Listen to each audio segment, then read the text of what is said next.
Okay friends, तो हम जो भी काम कर रहे हैं उसके लिए हम पैसा इकट्ठा करते हैं और बाद में हमको उस पैसों को इस तरह से इन्वेस्ट करना है जिससे हमें रेगुलर इनकम हो, रेगुलर मंथली हमको इनकम हो, हमारे जो एक्सपेंस है उसको बियर करने के लिए। तो ये सेशन उसके रिगार्डिंग है। जैसा कि आप सब जानते हैं कि हम एसआईपी के माध्यम से हमारा जो भी अमाउंट है हर महीने हम हर एक XYZ अमाउंट है जो हम हर महीने ट्रांसफर करते हैं म्यूचुअल फंड को, और वो हमारा पैसे को स्टॉक मार्केट में इन्वेस्ट करता है, राइट। हम सबको ऐसा चाहिए कि हमारा फाइनेंशियल फ्यूचर सिक्योर हो, इसलिए हम ये सब करते हैं। और जैसे जैसे ये टाइम पसार होता है इट लुक्स चैलेंजिंग और ये स्ट्रेस क्रिएट करता है अगर हम प्रॉपरली हमारा अमाउंट सही तरह से इन्वेस्ट नहीं करते हैं तो। और फ्यूचर के बारे में किसी को नहीं पता है कि फ्यूचर में हमको कितना रुपए का जरूरत पड़ेगा, कितने रुपए हमको चाहिए और कितना इन्फ्लेशन होगा, कितनी भी इमरजेंसी भी आ सकती है, right. So in that case suppose हम स्मॉल अमाउंट से भी हम चालू कर रहे हैं हर महीने, लेकिन अगर हम कंसिस्टेंट लॉन्ग टर्म के लिए अगर इन्वेस्ट करते हैं तो हमारा फ्यूचर है वो सिक्योर हम बना सकते हैं, राइट। तो इसके लिए एक कंसेप्ट है जो हम आज डिस्कस करेंगे, SIP टुडे, SWP टुमारो। मतलब कि SIP आप सबको पता होगा, सिस्टमेटिक इन्वेस्टमेंट प्लान, बराबर, कि आप 500 रुपए से लेके 5,000 50,000 तक या इवन 5 लाख रुपए तक हर महीने लोग इन्वेस्ट करते हैं। उसमें क्या होता है कि आपके अकाउंट में से रुपए चाहते हैं म्यूचुअल फंड के पास और वो इन्वेस्ट हो जाते हैं। सेम उस तरह से SWP सिस्टमेटिक विड्रॉल प्लान करके कंसेप्ट रहता है, जिसके बारे में आज हम जानने वाले हैं। Systematic investment plan allows investors to invest small amounts. हम स्मॉल अमाउंट्स को भी इन्वेस्ट कर सकते हैं रेगुलर इंटरवल से, जैसे आप मंथली कर सकते हो, वीकली कर सकते हो, क्वार्टरली कर सकते हो, राइट। और इक्विटी म्यूचुअल फंड में। और ये हम SIP क्यों कर सकते हैं? क्योंकि हमको हमारे पास लार्ज अमाउंट नहीं है, हम रेगुलर मंथली इनकम कमा रहे हैं, तो हम रेगुलर मंथली जो इनकम कमा रहे हैं उसमें से small amount we can invest, ठीक है। सपोज मेरी सैलरी 50,000 है, मेरी सैलरी 70,000 है या मेरी सैलरी 20,000 है, तो मैं उसमें से एटलीस्ट 10 या 20 या एटलीस्ट 30% जो अमाउंट है वो उसको मैं इन्वेस्ट करूं SIP के माध्यम से इक्विटी म्यूचुअल फंड में, ठीक है। उससे क्या होता है कि वो जो आपका कॉस्ट ऑफ यूनिट है, जो हमको यूनिट्स म्यूचुअल फंड के यूनिट्स अलॉट होते हैं, उसका जो रुपी कॉस्ट एवरेज है वो रिड्यूस होता है, वो डाउन होता है, ठीक है। और उससे दूसरा SIP में क्या फायदा है कि हर मंथली हमने जो भी डेट फिक्स की है तो हर मंथली आपके अकाउंट में से रुपए कटते हैं, right. So in that case की एक डिसिप्लिन मेंटेन होता है इन योर इन्वेस्टमेंट जर्नी। दूसरा चीज क्या रहता है SIP के बारे में कि आपका जो भी अमाउंट है, आपने जो भी अमाउंट चूज किया है, 2,000 किया है या 20,000 किया है, हम उसको इंक्रीज डिक्रीज कर सकते हैं वो अमाउंट को, या तो हम पॉज भी कर सकते हैं या स्टॉप भी कर सकते हैं, ठीक है। हम ऐसा रिकमेंड करते हैं कि आपको क्या करना चाहिए कि आपका जो भी अमाउंट है, आपने जो भी नक्की किया कि 5,000 का मुझे SIP करना है, आप उसकी डबल अमाउंट SIP करो। 5,000 के बदले आप 10,000 से स्टार्ट कर दो। अगर 2-3 महीने में आपको कुछ भी प्रॉब्लम आता है तो हम उसको चेंज भी कर सकते हैं वो अमाउंट को। लेकिन अगर आपका जो एक्सपेंस है, जो भी आपका जो खर्चा है वो एडजस्ट हो गया, तो आपका एक बहुत बड़ा कॉर्पस इकट्ठा हो सकता है बाद में। अभी ये SIP हमने कर दिया। SIP में क्या होता है,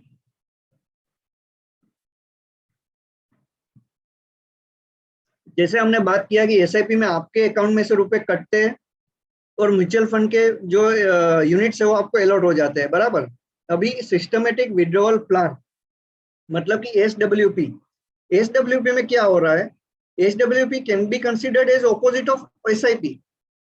मतलब कि सपोज आपके पास 50 लाख है या 1 करोड़ है या 2 करोड़ है, बराबर, उतना आपके पास रिटायरमेंट कॉर्पस आ गया।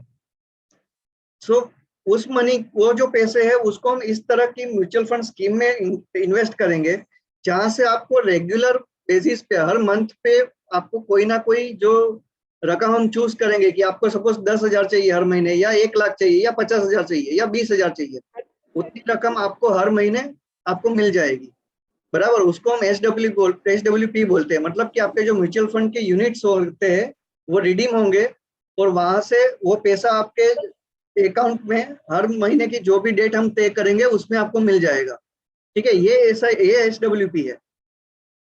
उसमें क्या हमको फायदा मिलता है कि आपको एक रेगुलर इनकम, जो आपको मंथली एक्सपेंस है वो आपको हर महीने जो भी डेट हम तय करें, 5, 10, 15, 20 या 1 तारीख, वो डेट को आपके अकाउंट में रुपए आ जाते हैं। दूसरी चीज ये रहती है कि जितने भी दूसरे फाइनेंशियल इंस्ट्रूमेंट्स है जिससे हमको मंथली इनकम या तो मंथली इंटरेस्ट आ जाती है, जैसे कि फिक्स डिपॉजिट से या पोस्टल इनकम है, मंथली इनकम प्लान से, या कुछ भी जो रहता है, वो सब में क्या रहता है कि आपका टैक्स बेनिफिट बहुत कम रहता है, टैक्स लाइबिलिटीज आपको ज्यादा रहती है, आपको ज्यादा टैक्स पे करना पड़ता है। जबकि ये जो चीज है उसमें कैपिटल गेन्स लगता है, जहां पे कैपिटल गेन्स लगता है वहां पे आपका जो टैक्स लाइबिलिटी है वो कम हो जाती है और आपको उसमें ज्यादा बेनिफिट मिलता है।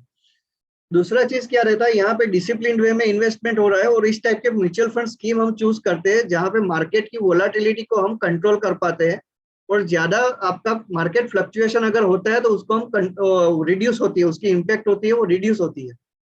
ठीक है, तो आपका जो रिटायरमेंट ईयर है, जो आपके रिटायरमेंट ईयर आप चूज करो, आपको 50 ईयर्स के आप होंगे तब आपको रिटायर होना है, 60 ईयर्स पे रिटायर होना है, या 70 ईयर्स पे होना है, या 40 ईयर्स पे रिटायर होना है। हम आजकल बहुत सारी बातें करते हैं फाइनेंशियल फ्रीडम के बारे में, फाइनेंशियल इंडिपेंडेंस के बारे में, तो ये वन ऑफ द रूट है to get that financial independence in realize life में, आप उसको ले सकते हो, आप वो अचीव कर सकते हो।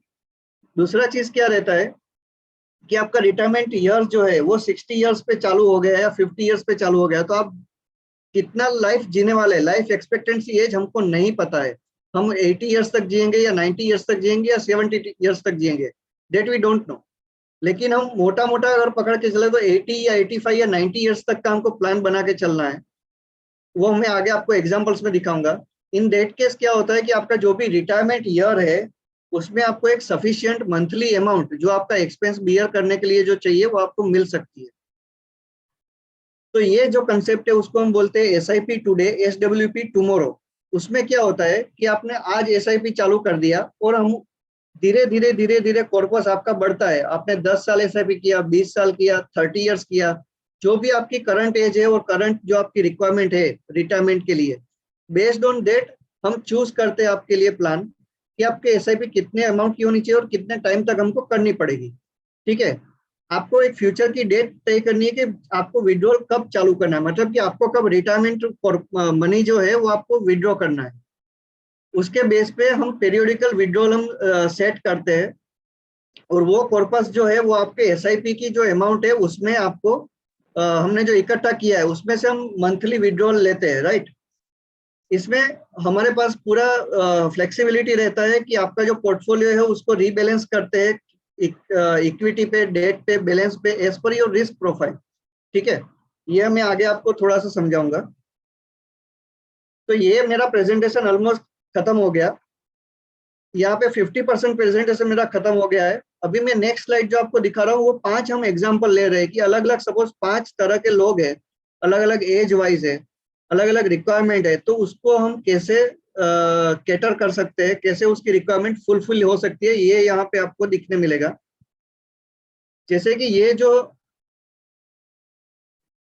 ये एग्जाम्पल 1 है, बराबर। एग्जाम्पल 1 में सपोज कोई बंदा है जो 40 ईयर्स की एज का है, बराबर, जिसकी एज है 40 ईयर्स से, और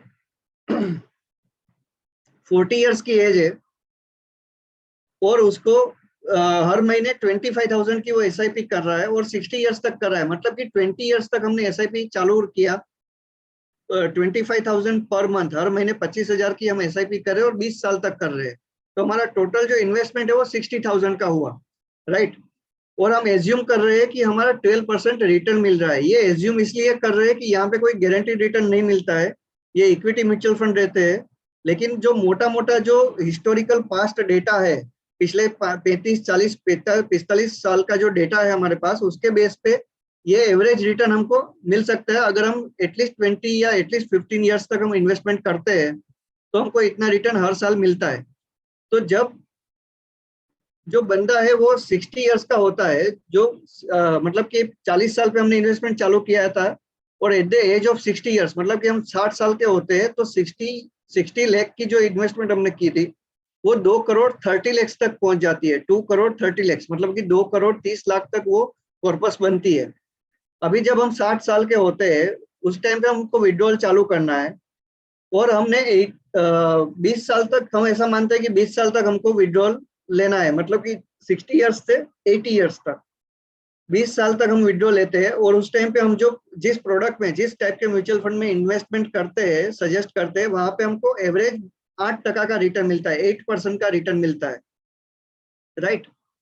तो इन डेट केस क्या होता है कि सपोज मैंने 25,000 का हर महीने इन्वेस्टमेंट किया था, और मंथली विड्रॉल अमाउंट में सेट कर रहा हूँ 1,50,000, 1,50,000, मतलब कि जो मेरा इन्वेस्टमेंट अमाउंट था हर मंथ, उससे मैं 6 गुना मैं हर महीने में विड्रॉ करता हूँ, राइट। तो 20 साल में मेरा टोटल जो विड्रॉवल है वो 3,60,00,000 रुपए का होता है। मतलब कि मैंने जो 60 लाख रुपए का इन्वेस्टमेंट किया था, उसकी जो वैल्यू 2,30,00,000 रुपए बनी थी, उसको मैंने इन्वेस्टमेंट किया, और नेक्स्ट 20 साल तक मैंने जो विड्रॉल किया है वो टोटल अमाउंट है 3,60,00,000 रुपए की। और अभी मजे की बात आप सोचिए कि corpus left at the age of 80, मतलब कि जब मैं 80 ईयर्स का रहूंगा, तब मेरे पास वापस जो मैंने इन्वेस्टमेंट किया था यहाँ पे 2,30,00,000, वो मुझे वापस मिल गया, ठीक है। सो ये पूरा जो प्लान है, आप सपोज कोई बंदा है या कोई लड़की है जो 40 ईयर्स की है अभी, बराबर, कोई बहन है जो 40 ईयर्स के, सो नेक्स्ट 40 ईयर्स तक का हमने प्लान बनाया, और हमने टोटल इन्वेस्टमेंट किया है 60 लाख रुपीस का, 60 लाख रुपए का 20 साल में। बट नेक्स्ट 20 साल तक भी हमको रेगुलर इनकम जनरेट हो गई है, ठीक है। नेक्स्ट एग्जांपल लेते हैं।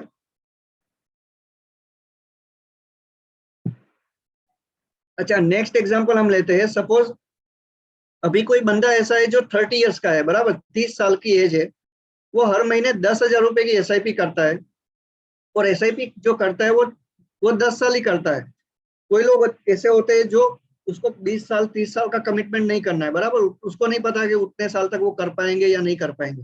सपोज आप 10 साल तक इन्वेस्टमेंट कर रहे हो, 30 साल की एज है, और 10,000 रुपये हर महीने आप इन्वेस्ट करते हो, तो आपका टोटल इन्वेस्टमेंट 12 लाख रुपए का हो गया। 10 साल तक हमने इन्वेस्टमेंट किया है, और उसको हम 20 साल तक होल्ड करते हैं, मतलब कि आपकी एज, वो बंदे की एज 60 ईयर्स तक की होती है, तब तक हम इन्वेस्टमेंट उसको होल्ड करते हैं, हम उसको विड्रॉ नहीं करते, या उसमें से कुछ भी हम मंथली विड्रॉल नहीं करते। तो 20 साल के बाद ये जो 12 लाख का इन्वेस्टमेंट होता है, वो हो जाता है 2,60,00,000 रुपए, 2,16,00,000 रुपए का, सॉरी। तो ये जो कॉर्पस अमाउंट है, ये आपकी रिटायरमेंट कॉर्पस हो गई, बराबर। अभी उसको हमने फिर से 60 साल का की एज में हमको विड्रॉल चालू कर रहे हैं, और वो विड्रॉल हमने जो किया है वो 90 ईयर्स तक किया, मतलब कि नेक्स्ट 30 ईयर्स तक हमने विड्रॉ कर रहे हैं। और यहाँ पे भी हम वापस 8% का 8% का रिटर्न हम एज्यूम कर रहे हैं, उस टाइप के हम फंड में इन्वेस्ट करते हैं। तो आपका जो विड्रॉल अमाउंट है वो 1,40,000, मतलब कि 1,40,000 हर महीने। आप याद रखिए, आपने सिर्फ 10,000 रुपये इन्वेस्ट किए थे, और यहाँ पे आपको 14 गुना 14 टाइम्स विड्रॉल मनी मिलता है हर महीने। आपका 30 साल तक हम हर महीने 1,40,000 रुपये अगर हम निकालते हैं, तो टोटल जो आपका विड्रॉल अमाउंट हुआ वो 5 करोड़ रुपए का हुआ, राइट।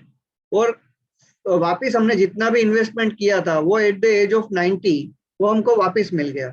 मतलब कि सोचिए कि अपना टोटल जो विड्रॉवल है, टोटल आपका जो 12 लाख रुपए का सिर्फ इन्वेस्टमेंट है, और उसके सामने आपको मिल रहा है अबाउट 7 करोड़ रुपए, बराबर। So this is the beauty of this product. ये कंपाउंडिंग का इफेक्ट है जो आपको यहाँ पे दिख रहा है। नेक्स्ट एग्जांपल हम लेते हैं। सपोज कोई ऐसा है बंदा कि जो 40 ईयर्स की एज है, और वो 40,000 रुपये हर महीने एसआईपी करते हैं। यहाँ पे भी वो 10 साल तक एसआईपी करते हैं, और 10 साल तक होल्ड करते हैं, बराबर। 10 साल तक एसआईपी किया तो आपका टोटल इन्वेस्टमेंट हो गया 48 लाख रुपीस का। होल्डिंग किया वापिस हमने 10 साल तक, तो वो जो एट द एज ऑफ 60, आप 60 ईयर्स के जब होंगे, तो वो अमाउंट बन जाता है 2,80,00,000। अभी वो 2,80,00,000 जो अमाउंट बन गया, हमारा रिटायरमेंट कॉर्पस जो हमने जनरेट किया है, उसको हम 20 साल तक इन्वेस्टमेंट करते हैं और उसमें से विड्रॉल करते हैं, राइट। अगर हम 20 साल तक इन्वेस्टमेंट करते हैं और उसको विड्रॉल करते हैं, और हमें वहां पे 8% का रिटर्न मिलता है, 8% का, और हम वहाँ यहाँ पे 1 लाख रुपए, अबाउट 1,80,000 रुपए, 1,80,000 रुपए हर महीने विड्रॉ करते हैं 20 साल तक, बराबर, 20 ईयर्स तक। इन डेट केस हम 4,32,00,000 रुपए हमको विड्रॉल अमाउंट मिलती है नेक्स्ट 20 ईयर्स, 60 ईयर्स से 80 ईयर्स तक। और हमने जो भी इन्वेस्टमेंट किया था 2,80,00,000 का, वो हमको वापस मिल गया, 2,80,00,000 हमको वापस मिल जाता है। ठीक है, तो ये हो गया हमारा SI। यहाँ पे ऊपर वाला जो चार्ट आपको दिख रहा है वो SIP है, नीचे वाला जो चार्ट आ रहा है उसको बोलते हैं SWP, सिस्टमेटिक विड्रॉवल प्लान। ठीक है, ये लास्ट एग्जांपल है हमारा। तो ये यहाँ पे सपोज कोई है जो 45 इयर्स की एज है, 45 इयर्स की एज है, और वो 15 साल तक वो SIP करते हैं, 1,00,000 रुपए की SIP करते हैं सपोज हर महीने। तो 15 साल में वो टोटल उसका जो इन्वेस्टमेंट वैल्यू है वो 1,80,00,000 रुपए का इन्वेस्टमेंट है। और यहाँ पे हमको पूरा जो कॉर्पस है 15 साल में, ये 1,80,00,000 का 4,76,00,000 तक बन सकता है। ठीक है, अभी ये पूरी अमाउंट जो है वो हम यहाँ पे विड्रॉल के लिए हम उसको इन्वेस्ट करते हैं, ये कॉर्पस को हम SWP के लिए इन्वेस्ट करते हैं, और नेक्स्ट 20 ईयर्स तक हम इसको विड्रॉ करते हैं। 20 ईयर्स तक अगर हम विड्रॉ करते हैं और हर महीने 3,00,000 रुपए हमको मिलते हैं एज ए पेंशन।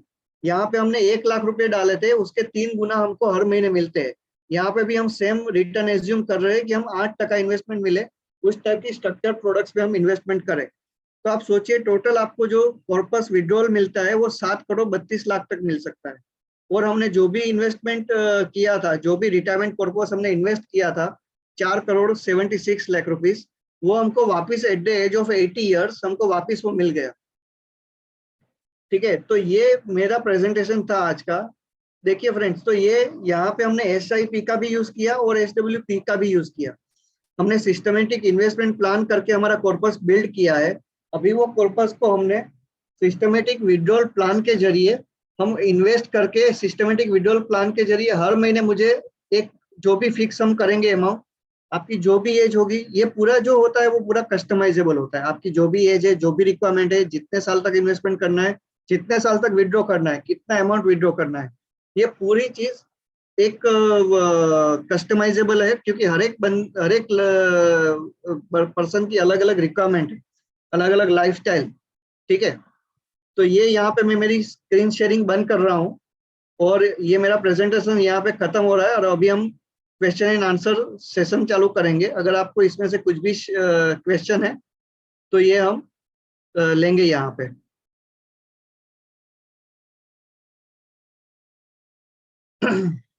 किसी को क्वेश्चन है तो वो अनम्यूट करके वो क्वेश्चन पूछ सकते हैं।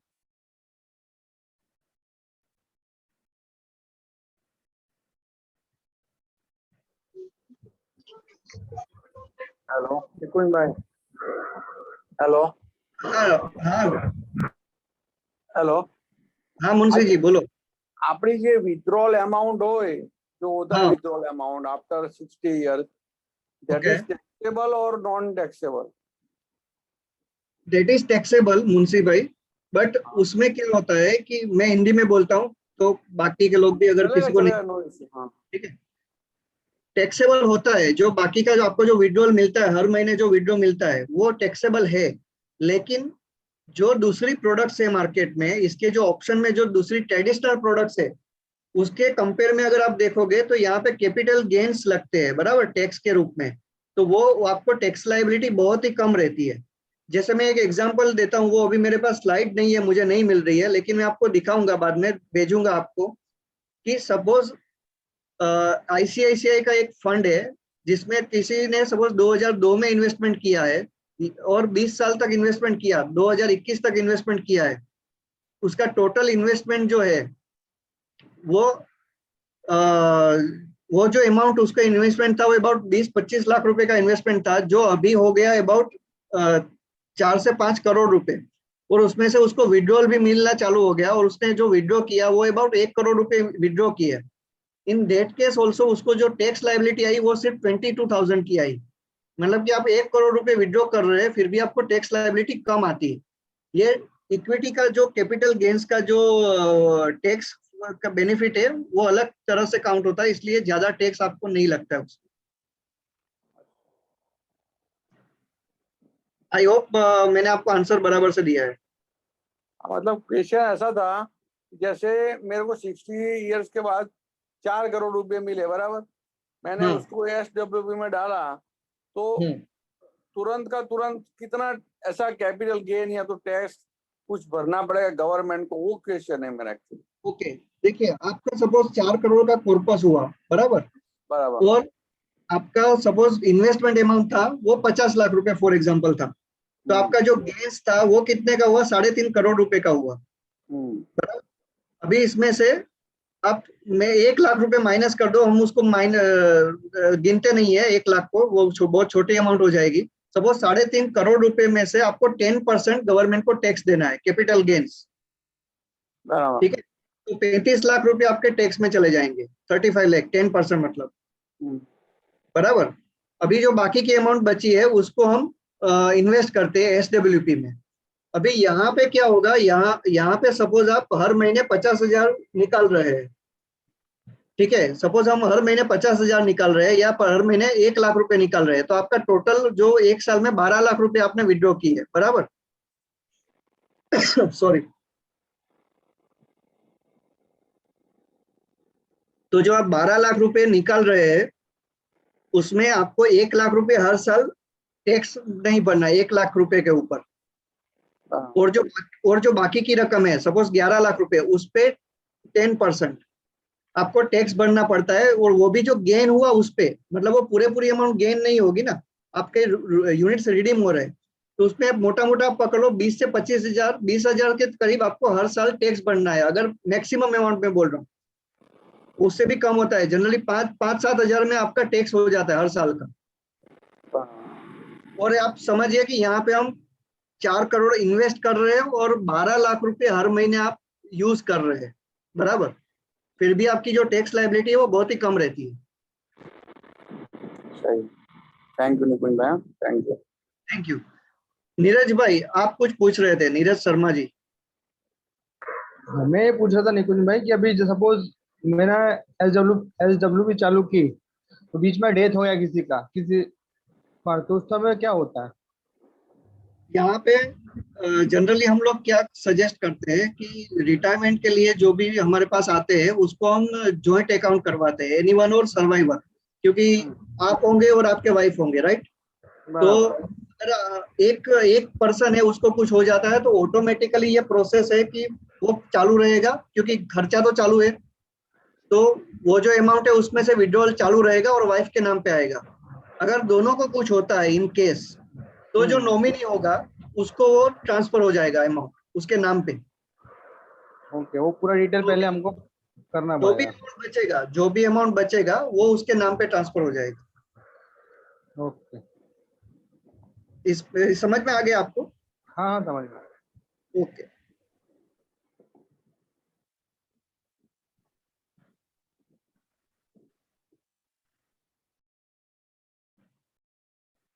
ओके फ्रेंड्स, और किसी को क्वेश्चन है क्या?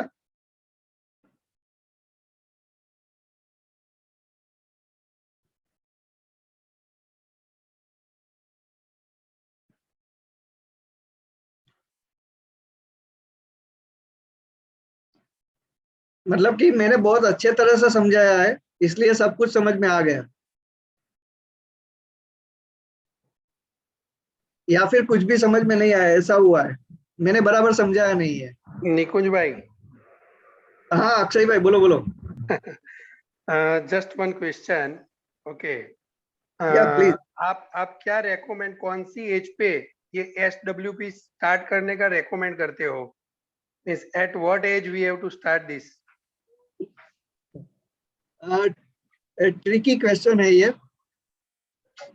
आप जो भी अभी काम कर रहे हो सपोज, वो काम आपको कब से बंद करना है, बराबर। और उसके लिए आपके पास इनफ कॉर्पस इकट्ठा हो गया है। सपोज मेरी रिक्वायरमेंट है कि मुझे 2 या 2.5 करोड़ रुपए अगर हो, तब मैं सोच सकता हूँ, मैं कुछ सोच सकता हूँ कि मुझे अभी मैं कुछ काम ना करूँ तो भी चलेगा, राइट। तो ऐसी आपके लिए हमने जो एक्सरसाइज किया ही है ऑलरेडी शायद, तो उस हिसाब से हमको वो कॉर्पस इकट्ठा हो जाए, बाद में आप वो सोच सकते हो। क्योंकि देखिए जनरली हमारा क्या मानना है, हम लोग क्या सोचते हैं कि पहले पहले क्या था, बराबर, आज से 10 साल या आज से 20 साल पहले क्या था कि 60 इयर्स तक हम काम करते थे, बाद में रिटायरमेंट आ जाता था, कुछ पेंशन आता था, बराबर। अभी वो सिनेरियो बंद हो गया, पेंशन की बात तो भूल जाओ। और अगर कुछ भी आएगा तो भी वो पीनट्स होगा, वो उसमें कुछ होने वाला नहीं है, 2-5 हजार में कुछ नहीं होगा। तो जो हमारा कॉर्पस है वो हमको एक ऐसा बिल्डअप करना पड़ेगा कि जिससे हमको लॉन्ग टर्म के लिए, लॉन्ग टर्म क्यों मैं बोल रहा हूँ, पहले क्या था कि हम 60 इयर्स तक रिटायर हो जाते थे और 5-10 साल में हमारी डेथ हो जाती थी। अभी ये चीज नहीं है। आज की तारीख में जो इंडिया की लाइफ एक्सपेक्टेंसी एज थी प्री कोविड, कोविड से पहले मैं बात कर रहा हूँ, वो 78 इयर्स थी, 78, बराबर। ये ऑफिशियल गवर्नमेंट का डेटा है। तो अगर 78 इयर्स तक हम उस टाइम पे जीते थे, तो आज से 20 साल के बाद या 30 साल के बाद इससे हम ज्यादा जीने वाले हैं, मतलब कि हम 80 या 85, 90 इयर्स तक जीने वाले हैं, राइट। तो इन दैट केस हमको जो कॉर्पस लगने वाला है वो भी ज्यादा लगेगा। जो पहले जो था कि 10, 15, 20, 25 लाख रुपए में हम पूरी जिंदगी निकाल सकते थे, अभी वैसा नहीं होने वाला है। आपके लाइफस्टाइल चेंज हो गई है हमारी, इसलिए हमको कॉर्पस ज्यादा चाहिए। इसलिए कौन सी एज में हमको रिटायरमेंट लेना है, ये कंप्लीटली पर्सनलाइज क्वेश्चन है। अक्षय भाई, आई होप कि मैंने बराबर आपको आंसर दिया है। yes. Actually, just one more clarity चाहिए यस था प्लीज, कि यस गो। जैसे मैंने समझो कि SWP मैंने कर दिया है, मेरा Okay. पूरा पैसा मैंने उसमें इन्वेस्टमेंट कर दिया, बराबर। और इन बिटवीन अगर मेरे को नीड आई तो उसमें ऐसा प्रोविजन है क्या, we can withdraw some amount and और it is lockable, something like, what is no the no, provision? Okay okay, yes yes, I got your point. आपका आपका कहना ऐसा है कि अगर कुछ भी होता है, मैंने 1 करोड़ रुपए इन्वेस्ट किए हैं जिसमें से मैं विड्रॉ करना चाहता हूँ, लेकिन मुझे कुछ इमरजेंसी आई, तो मैं उसमें से इमरजेंसी के लिए कुछ विड्रॉ कर सकता हूँ। कुछ लॉक इन है कि नहीं, बराबर। इस राइट, केस में कुछ भी लॉक इन नहीं है, दैट इज कंप्लीटली फ्लेक्सिबल। जैसे आप एसआईपी करते हो, आपकी जो एसआईपी चालू है उस टाइम पे जो हमारी बात हुई थी कि ये कंप्लीटली फ्लेक्सिबल है। आप कभी भी विड्रॉ भी कर सकते हो और कभी भी अमाउंट ऐड कर सकते हो, अमाउंट इंक्रीज करते हो या डिक्रीज कर सकते हो। सेम SWP सेम प्रोडक्ट है, सिर्फ रूट अलग है कि हमको पैसे अकाउंट में आ रहे हैं, बराबर। अगर हमने 2 करोड़ रुपए इन्वेस्ट किया है, उसमें से सपोज 20 लाख रुपए इमरजेंसी में चाहिए, 2 लाख रुपए इमरजेंसी में चाहिए, तो वो उसमें से विड्रॉ हो सकता है, उसमें कोई भी इश्यू नहीं है। Okay, clear. Okay, thank you Thank for your you. Question.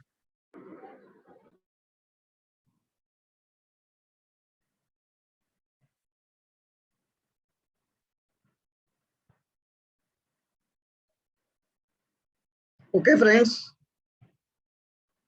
तो हम ये सेशन क्लोज करने जा रहे हैं। आई होप कि आपको ये समझ में आया हो, और इसके रिगार्डिंग आपको कुछ भी क्वेरी हो तो आप हमारा कांटेक्ट कर सकते हो। Thank you very much for Nikunj your भाई, participation. one minute, one more question है, sorry please to please. Actually जो अभी SIP में हम इन्वेस्टमेंट करते हैं, बराबर राइट है, राइट। और जब भी हम वो पैसे को विड्रॉ करते हैं तो उसके ऊपर कितना टैक्स लगता है? ओके, टैक्स के लिए बहुत क्वेश्चंस है, एक मिनट।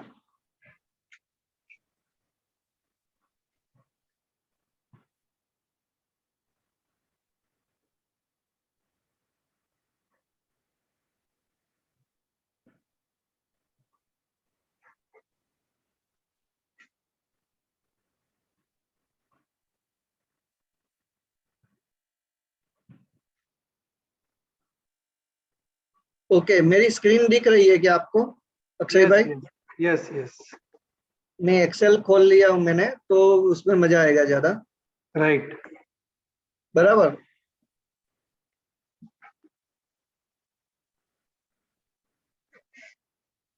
सपोज ये 1 करोड़ रुपए है, ये मेरा टोटल इन्वेस्टमेंट अमाउंट है, बराबर। ये मेरा है इन्वेस्टमेंट अमाउंट। राइट, अभी ये जो मेरा कॉर्पस बन के आया है, ये कॉर्पस सपोज मेरा 2 करोड़ बन के आया, ओके, बराबर। अभी मुझे इसमें से गेन कितने का हुआ, 1 करोड़ का गेन हुआ है, राइट, बराबर।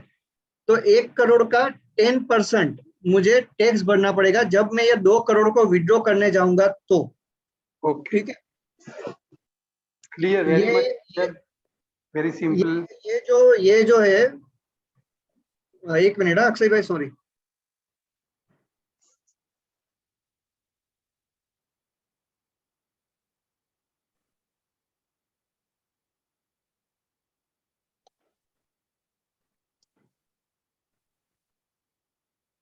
ओके, अभी क्लियर हो गया।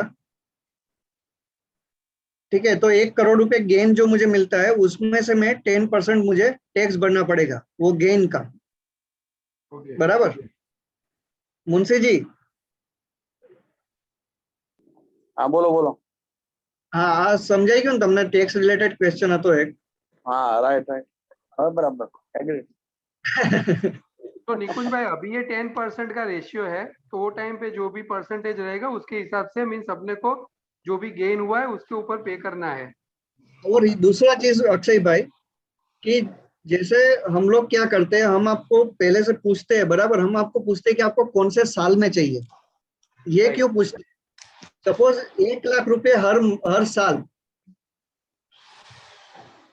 1 लाख एवरी फाइनेंशियल ईयर आपको फ्री मिलता है।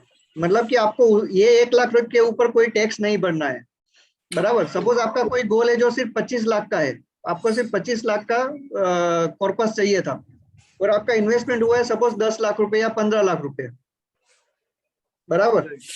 तो जो गेन है वो 10-15 लाख रुपए का गेन है। अगर उसमें से हम 10% निकाल देंगे तो कुछ मिलेगा नहीं, वो ज्यादा चला जाएगा, बराबर। तो हम क्या करते हैं कि 1 लाख हमको हर साल हमको फ्री मिलता है गेन में, तो 3 साल पहले से हम उसको विड्रॉ करना चालू कर देते हैं, तो हर साल हमको 1 लाख मिलता है। ये समझ में आया? Yes, yes, understood. बराबर। तो अगर जब भी हम क्लाइंट आपके साथ मीटिंग करते हैं, जब भी हम आपके साथ फाइनेंशियल प्लानिंग करते हैं, तो आपके पास से डेट लेते हैं, आपके पास से टारगेट ईयर लेते हैं कि आपको ये जो एसआईपी वो कितने साल तक चालू रखनी है। उसके लिए वो बैकग्राउंड में ये सब चीजें हमारे दिमाग में रहती है कि ये सब चीजें अगर हमको पता है तो हम ज्यादा अच्छी तरह से आपकी हेल्प कर सकते हैं। Yes, yes, बिल्कुल भाई। Clear. ओके, मैं स्क्रीन शेयरिंग स्टॉप कर रहा हूँ। Okay, thank you. निकुंज भाई, यस, नाम बताइएगा आपका प्लीज। Brinjal brinjal. हाँ बिंजल, बोलिए प्लीज। वो एक्चुअली अभी 30 इयर्स के बाद हम लोग रिटायरमेंट का सोच रहे हैं। Currently monthly expense is around like 50,000, right? तो इन्फ्लेशन और वो सबको कंसीडर करके आफ्टर 30 इयर्स हम लोग को कितना विड्रॉएबल चाहिएगा, और वो अमाउंट के लिए अभी कितना इन्वेस्ट करना पड़ेगा? वो पूरा एक्सरसाइज हम यहाँ पे नहीं कर सकते ये, क्योंकि उतना टाइम नहीं रहेगा, उसको टाइम ज्यादा लगेगा। लेकिन हमने ऑलरेडी आपको वो लिंक भेजा है जहाँ पे फाइनेंशियल प्लानिंग का पूरा एक प्रोसेस है, ओके बराबर। तो वो आप एक बार भर दीजिए, तो उसके बेस पे हम वो प्लान करेंगे। ओके ओके ऐसा मान लो कि अगर 30 इयर्स का पीरियड है, बराबर, और हम 7% का इन्फ्लेशन अगर हम पकड़ते हैं, तो आपका जो भी अभी होगा एक्सपेंस, सपोज आपका 10,000 है तो 10 साल में 20,000 होगा, 20 इयर्स में वो 20 का 40 होगा, और 40 का 80 हो जाएगा 30 साल के बाद। राइट। तो 20,000 का अगर अभी आपका जो एक्सपेंस है वो 80,000 हो जाएगा आपका एक्सपेंस हर महीने, सिर्फ इन्फ्लेशन। आप समझिए यहाँ पे कि हम सिर्फ इन्फ्लेशन की बात कर रहे हैं यहाँ पे। We are not talking about any luxury spend. हमको कहीं पे बाहर घूमने जाना है, वर्ल्ड टूर पे जाना है, या कार अपग्रेड करना है, होम रिनोवेशन करना है, कुछ इमरजेंसी आ गई, जैसा अक्षय भाई ने बोला, ये सब चीज हमने यहाँ पे कैलकुलेशन में नहीं लिया। आपका जो बेसिक होमली एक्सपेंस है, घर का जो सामान्य खर्च है, वो अभी जो 20,000 का है वो 80,000 हो जाएगा 30 साल के बाद, अगर हम 7% का इन्फ्लेशन पकड़ते हैं तो। राइट ओके ठीक है, तो ये 80,000 है, वो अगर हम सपोज आप ऐसा सोचते हैं कि 60 इयर्स पे मुझे रिटर्न होना था, तो नेक्स्ट 30 इयर्स तक आपको हर महीने 80,000 चाहिए। उस हिसाब से हमको कैलकुलेशन करना पड़ेगा कि इतना कॉर्पस चाहिए मुझे। राइट ओके और एक दूसरी एक खास चीज मैं बोलना चाहता हूँ आज। एक बात समझिएगा कि रिटायरमेंट जो है ना वो एक टाइम बॉम्ब है। Retirement is a time bomb. क्यों टाइम बॉम्ब है? क्योंकि रिटायरमेंट आ जाए, वो एज आ जाएगी, हमको पता भी नहीं चलने वाला है कि ये एज आ गई है, राइट। और वो अगर आ गई और उसके तब तक हमने कुछ भी नहीं किया, तो उसके लिए आपको कोई लोन भी नहीं देने वाला है। रिटायरमेंट राइट जो आपका स्पेंडिंग है उसके लिए आपको कोई बैंक वाला या कोई भी financial institution, no one will give you loan for that. right? So it is very much required to plan it upfront. हम अभी से उसको प्लान करें, वो बहुत ही जरूरी है. Right. Thank you, thank you.